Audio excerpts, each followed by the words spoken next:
Bakit nakakalusot? Bago isubmit sa DBM o sa Pangulo, bakit nakakalusot?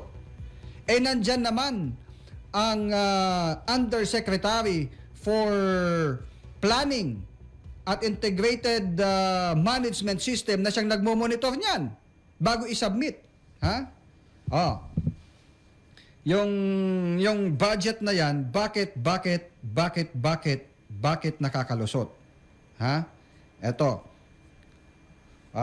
Bakit nakakalusot yan? Doon sa na siyang overseer. Dahil may overseer doon sa planning, sa pagpaplano pa lang ng mga proyekto na yan at pagbabudget na yan, pupunta doon sa overseer ng DPWH. Ito yung Undersecretary for Planning, Undersecretary for Integrated Management System na siyang nagbo-monitor. Iisa lang ho ang USEC niyan.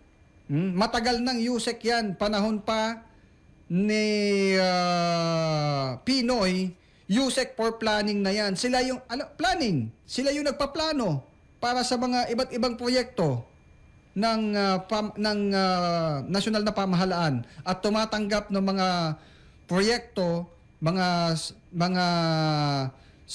suggested retail price, mga sinasuggest na mga projects and budgets. Yan ay sa Undersecretary for Planning. Sa patuloy po na pagharap ng Pilipinas